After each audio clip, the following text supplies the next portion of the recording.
Hello बच्चों, मैं sir Vimal Tripathi. Welcome to Vimal classes. कैसे हैं आप लोग? आई होप आप सभी अच्छे होंगे, संडे एंजॉय किया होगा।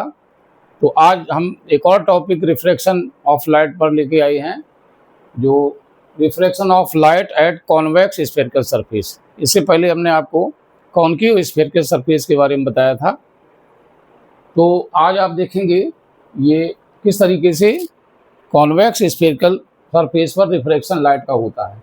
तो आप इसमें देख सकते हैं ये कॉन्वेक्स स्फेरिकल सरफेस हमने लिया है एस पी एस डैश। ये कॉन्वेक्स स्फेरिकल सरफेस है। सी सेंटर ऑफ कर्वेचर हो गया, पी यहाँ पर पोल है, यहाँ पर हमने एक ऑब्जेक्ट रखी है ओ, इसकी इमेज बनानी है। तो ऑब्जेक्ट से रे जब जाके यहाँ पर स्ट्राइक करेगी ए पॉइंट पर, तो यहाँ का मीडियम आप देखें कि इधर हमने rare medium N1 refractive index लिया है, इस तरफ N2 रिफ्रैक्टिव इंडेक्स लिया है, और N2 ग्रेटर देन N1, मतलब यहाँ पर ये डेंसर मीडियम है, इधर रेयर मीडियम है। तो जब यहाँ से ये लाइट रे यहाँ से स्ट्राइक करेगी ए पॉइंट पर जाके, तो यहाँ पर रिफ्रैक्शन होना है इस सरफेस पर।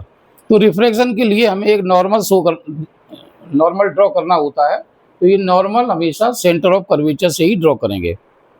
तो आप देख रहे हैं यहाँ पर सेंटर ऑफ कर्वेचर से हमने CAN ये नॉर्मल अवलंब ड्रॉ किया है। CAN ये नॉर्मल हमने ड्रॉ किया है। अब यहाँ से अब ये डेंसर मीडियम में जा रही है, रेयर से डेंसर में। तो आपको पता है कि ये नॉर्मल की तरफ बेंड हो जाती है, शिफ्ट हो जाती है। तो ये इसको बिल्कुल ऐसे सीधे जाना चाहिए था ऐसे, लेकिन चूंकि नॉर्मल यहाँ पर आई है तो नॉर्मल की तरफ ऐसे अंदर की तरफ नीचे आएगी, थोड़ी सी नीचे। तो ये नॉर्मल की तरफ आप देख रहे हैं, इसको बिल्कुल ऐसे जाना चाहिए था, थोड़ी सी नॉर्मल की तरफ ये आएगी, ठीक है, नीचे। तो इसका ये रिफ्रैक्टिंग रे है, ये रिफ्रैक्टेड रे AB। अगर उधर से कोई ऑब्जर्वर इसको देखेगा तो इसको ठीक पीछे देखेगा, ऐसे डॉटेड करके इसको बढ़ाइए। तो जब ये डॉटेड करके बढ़ाएंगे तो ये प्रिंसिपल एक्सिस को आई पर आके कट करेगी, इंटरसेक्ट करेगी। तो एक रे तो ये हो गई जो आई पर इंटरसेक्ट कर रही है। दूसरी एक और रे लीजिए OP इंसिडेंट रे। तो ये यहाँ पर पोल पर ही स्ट्राइक कर रही है, और ये विदाउट डेविएशन सीधी चली जाएगी, बिना किसी डेविएशन के सीधी चली जाएगी। तो यहाँ पर हो गई PQ रिफ्लेक्टेड रे। अगर हम इसको पीछे बढ़ाएं तो ये रे और ये दोनों यहाँ पर आई पर इंटरसेक्ट करेंगे। तो ये ऑब्जेक्टिव O का इमेज यहाँ पर बनेगा, ये आई इमेज है इसका। I is the virtual image of the object, ठीक है। तो यहां पर अगर हम देखें, अब यहां पर ऑब्जेक्ट का, यहां पर देखिए हमने ये वैल्यू ली है इसकी, ऑब्जेक्ट की पोल से डिस्टेंस ली थी, जैसे उसमें ली थी उसी तरह इसमें है। थोड़ा सा ही अंतर है, कॉनकेव और कॉन्वेक्स में थोड़ा सा ही अंतर है, बाकी सब लॉज वही लगेंगे। देखिए पोल से ऑब्जेक्ट की डिस्टेंस है -u, ये लेफ्ट साइड की डिस्टेंस है। पोल से इमेज की डिस्टेंस ये -v है, ठीक है। और पोल से सेंटर ऑफ कर्वेचर की डिस्टेंस यहाँ पर हो गई r, ये प्लस में ली जाएगी क्योंकि राइट साइड की डिस्टेंस है। इधर एंगल देखें, यहाँ पर हमने एंगल अल्फा लिया है, ये एंगल यहाँ पर अल्फा है O का। I का एंगल हमने बीटा लिया है, और ये C का एंगल यहाँ पर गामा लिया है, ठीक है। ये हमारा एक नॉर्मल है जो हमने A पॉइंट से यहाँ पर ड्रॉ किया है, और इसकी हाइट हमने AM, इसकी हाइट H है, ठीक है। तो अगर हम यहाँ पर I एंड R को देखें कि I एंड R कैसे हम जानेंगे इसमें, तो ये हमारी इंसिडेंट रे है OA, और ये नॉर्मल जा रहा है। तो ये OA जा रही है और ये नॉर्मल। तो यहाँ से यहाँ तक की ये जो डिस्टेंस है, ये एंगल है, जो ये एंगल, ये हमारा I है। इंसिडेंट रे और नॉर्मल, इसके बीच का एंगल होता है I। तो यहाँ पर हमने I लिखा, और ये हमारी जो रे है इधर रिफ्रैक्टेड रे और नॉर्मल, इसके बीच का एंगल ये R है। लेकिन ये एंगल ऐसे लाइन ये जा रही है और ये ऐसे आ रही है, जैसे ये ऐसे करके आता है। अगर ये R है तो ये भी R होगा। उसी के अकॉर्डिंग देखें CAB, तो जो एंगल हमारा है CAB वही एंगल होगा IAN। देखिए ये एंगल हमारा R है, ये दोनों ही एंगल R हो गए, और ये एंगल हमारा हो गया OANI हो गया ये एंगल, ठीक है। ओ ए एंड ओ पी दो इंसिडेंट रे हैं, ओ ए ओ पी ये इंसिडेंट रे हो गई, ए बी पी क्यू ये रिफ्रैक्टेड रे हो गई, ठीक है। एस पी एस डैश हमारा कॉन्वेक्स सरफेस हो गया, ये सी ए एन ये नॉर्मल हो गया। अब अगर हम देखें ट्रायंगल ओ ए सी में, तो ओ ए सी हमने यहाँ पर दिखाया है ओ ए सी। तो यहाँ पर आप देख सकते हैं कि ये अल्फा लिखा हुआ है, यहाँ भी अल्फा लिख दिया, ये यहाँ पर गामा है, आप देख सकते हैं यहाँ पर ये गामा लिखा है, और ये ऐसे एंगल जा रहा है, यहाँ पर आई है। तो यहाँ पर एक्सटीरियर एंगल का कॉन्सेप्ट यहाँ भी लगेगा जैसे उसमें लगा था। तो I equal to gamma plus alpha, ये एक्सटीरियर एंगल का कॉन्सेप्ट लगा। I direct gamma plus alpha, मतलब इसमें हमें कोई ट्रांसफर नहीं करना पड़ा, इधर उधर सीधे डायरेक्ट आई की वैल्यू हमको मिल रही है एक्सटीरियर एंगल के कॉन्सेप्ट से। अब यहाँ पर दूसरा देखें, आई ए सी, दूसरा ट्रायंगल हम लेते हैं आई ए सी। देखिए आई ए सी को हमने यहाँ पर बनाया है, तो यहाँ पर आई की जगह यहाँ बीटा लिखा है, ये गामा लिखा है, और ये आर लिखा है। यहाँ भी देखें आर डायरेक्ट हमारा बीटा प्लस गामा के इक्वल हो गया, R equal to beta plus gamma, direct हमें को यहाँ पर आई आर मिल रहे हैं, क्योंकि स्नेल्स लॉ लगाना है तो आई और आर दोनों हमको चाहिए। अब हम स्नेल्स लॉ यहाँ पर यूज करेंगे, 1n2 equal to n2 upon n1, दोनों साइड के रिफ्रैक्टिव इंडेक्स हैं, equal to sine I upon sine R, ठीक है। अब यहाँ पर हम फिर कंडीशन लगाएंगे कि अपर्चर इसका जो द्वारक है अगर स्मॉल है तो आई एंड आर ये दोनों एंगल छोटे होंगे, ठीक है। और ये जो पॉइंट ए है ये पॉइंट पी के क्लोज आ जाएगा, पॉइंट ए पॉइंट पी के क्लोज आ जाएगा। अगर हम ये छोटा करेंगे तो ये पॉइंट नीचे की ओर खिसकेगा और ये पॉइंट अंदर की ओर पी की ओर खिसकता, मतलब ये दोनों ही पॉइंट पी के करीब पहुंचते हैं, और ये एंगल भी दोनों छोटे हो जाएंगे आई एंड आर। अब देखिए बच्चों, इसमें हम जैसा हमने कंडीशन लगाई कि if aperture of spherical surface means इसका जो द्वारक है ये यहाँ से यहाँ तक, जो इसको द्वारक बोलते हैं, इसको अपर्चर बोलते हैं। If aperture of spherical surface is small, अगर ये इस अपर्चर छोटा है, द्वारक छोटा है, then point A will be close to pole P. तो ये जो पॉइंट ए है ये पी के समीप आ जाएगा, पोल पी के समीप आ जाएगा, और जो एंगल हैं आई एंड आर ये दोनों स्मॉल हो जाएंगे, छोटे हो जाएंगे।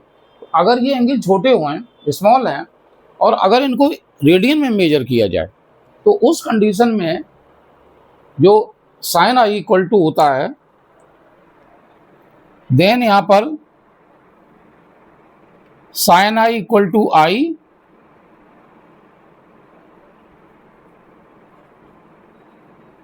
Sign R equal to R, इस तरह से इसको लिखा जाएगा, sine I equal to I sine R equal to R. इसमें भी sine theta equal to theta का कॉन्सेप्ट लगता है।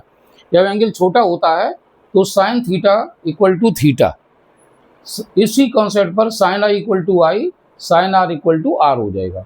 और उस केस में अगर हम 1n2 लिखेंगे, जिसको कि हम n2 अपॉन n1 कहते हैं, तो इसमें से दोनों से साइन हटा दिया तो ये हो गया आई अपॉन आर, ठीक है।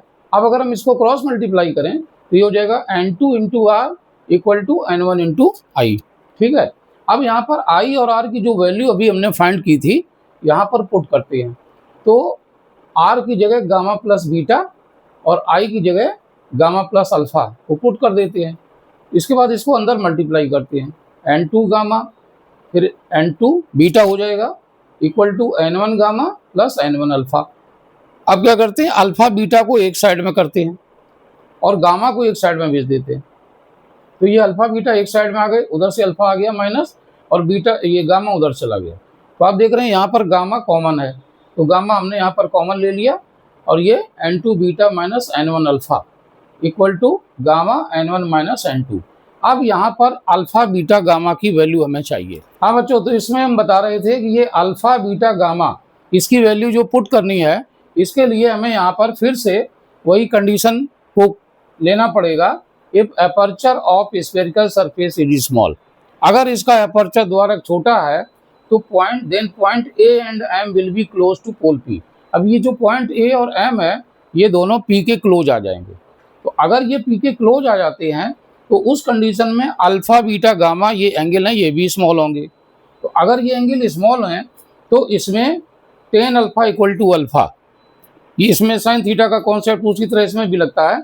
अगर हम ट्रायंगल अपना लेते हैं ओ ए एम, अगर यहाँ पर टेन अल्फा लिया जाए तो tan alpha equal to perpendicular upon base करते हैं A M upon O M. देखिए tan alpha equal to A M upon O M, इसी को अल्फा कहा, और ए एम की वैल्यू एच है, ओ एम को ओ पी कह देंगे क्योंकि एम पॉइंट पी पर आ चुका है, तो इसको हमने ओ पी कहा। ओ पी की वैल्यू हमने यहाँ पर माइनस यू ली है, ये देखिए ओ पी की वैल्यू, तो यहाँ पर हमने लिखा एच अपॉन माइनस यू क्योंकि यहाँ पर माइनस में वैल्यू है।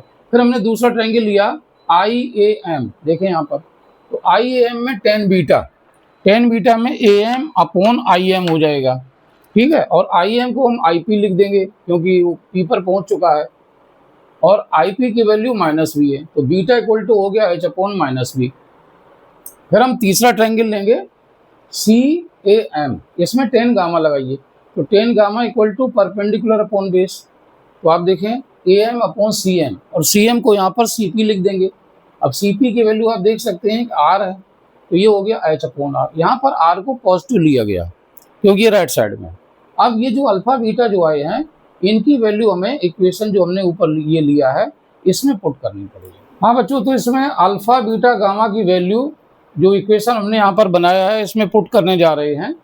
तो यहाँ पर देखिए N2 बीटा की वैल्यू हमने क्या ली थी, एच अपॉन माइनस बी, तो ये बीटा की वैल्यू हो गई माइनस N1 इंटू अल्फा, देखें यहाँ पर अल्फा की वैल्यू है H upon minus U equal to gamma की वैल्यू देखें H upon R N1 minus N2।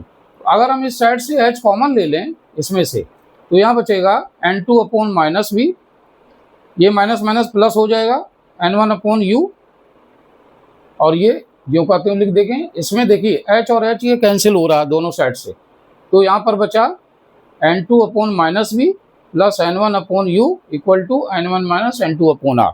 अब क्या करते हैं, दोनों साइड को माइनस से डिवाइड कर देते हैं। माइनस से डिवाइड करने से क्या होगा कि ये सबके चिन्ह चेंज हो जाएंगे, इसके जो साइन है वो चेंज हो जाएंगे। ये हो जाएगा प्लस का, ये माइनस का हो जाएगा, और इसमें भी साइन N2 इधर आ जाएगा, N1 इधर, ये N2 प्लस का हो जाएगा, N1 माइनस का हो जाएगा।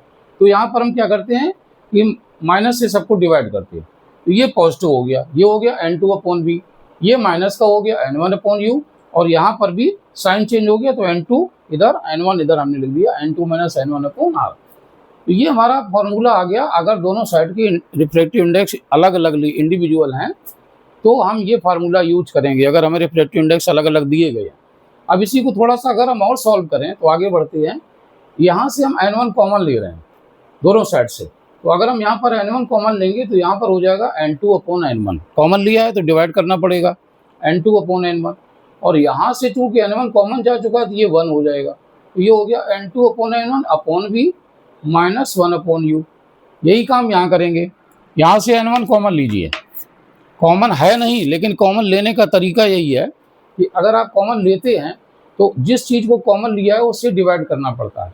जैसे हमने इन दोनों में N1 कॉमन लिया तो N1 से N2 को डिवाइड करिए, मतलब ऐसे लिखिए N2 अपॉन N1, फिर ये माइनस लगाया, अब N1 से N1 को डिवाइड करेंगे तो ये 1 आ जाएगा। ये तरीका है कॉमन लेने का, और ये R लिख दिया। अब आप देख रहे हैं दोनों साइड से N1 कैंसिल हो गया। अब अगर ये जो N2 अपॉन N1 है इसको हम, जिसको कि हम 1 and 2 कहते हैं, इसी को n मान लें simply. If refractive index of second medium with respect to first medium is n, then उस समय क्या होगा कि N2 अपॉन N1 को आप स्मॉल n लिखेंगे, सिंपली लिखेंगे, तब हमारा फार्मूला क्या बन जाएगा, यही फार्मूला जो हम यहाँ लिखेंगे तो ये हो जाएगा n upon B minus 1 upon U equal to n minus 1 upon R. जो यहाँ था उसको इस तरह से ये फार्मूला आ जाएगा। तो अब आप देख सकते हैं कि यहाँ जो रिजल्ट आया है वो रिजल्ट बिल्कुल एग्जैक्ट वही है जो कि कॉनकेव स्फीयरिकल सरफेस का आया था। इन दोनों का रिजल्ट सेम आता है, फार्मूला एक ही आता है। जो यहाँ ये फार्मूला और ये दोनों एक ही जो उसमें आए थे, जो इसमें केवल थोड़ा सा फिगर में अंतर है, उसका फिगर इस तरफ बनता है, ठीक है, और इसका फिर कॉन्वेक्स का उस साइड में जाता है। बाकी उसी तरीके से ट्रायंगल सब लेते हैं, सब कुछ वही होता है, सारा रिजल्ट उसी तरह से निकल के आता है। और यहाँ भी आप देख रहे हैं कि जो इमेज है वो हमारी वर्चुअल इमेज बनेगी, और अल्फ़ा पर ये डिपेंड नहीं कर रहा, अल्फ़ा इसमें भी कहीं नहीं है, जो जितनी भी रेज ओ से चलेगी वो सबकी इमेज इसी पर आके बनेगी। तो ये वर्चुअल इमेज बनेगी, दोनों का रिजल्ट एक ही आता है। दोनों का डेरिवेशन अगर तैयार करना है तो एक को अगर आप तैयार कर लेते हैं तो दूसरा आप देखते हैं बहुत आसानी से ये भी तैयार हो जाएगा। तो ये काफ़ी दोनों इंपॉर्टेंट क्वेश्चन है, दोनों में से कोई एक पूछा जा सकता है। और इस पर जो न्यूमेरिकल्स कैसे आते हैं इसको हम अगले टॉपिक में आपको बताएंगे बच्चों, ठीक है। तो आप इसको समझ लें, देखें, अगर अपने कमेंट्स दिया करें, लाइक करें उसको, चैनल को हमारे सब्सक्राइब करिए ज़्यादा से ज़्यादा सभी लोग, और जो प्रॉब्लम हो वो बताएं हमको कमेंट के द्वारा, ठीक है। तो नेक्स्ट टॉपिक में हम कल आपको फिर इस पर न्यूमेरिकल्स के बारे में बताएंगे कि कैसे इस पर न्यूमेरिकल पूछे जाते हैं, ठीक है बच्चों। Okay, thank you.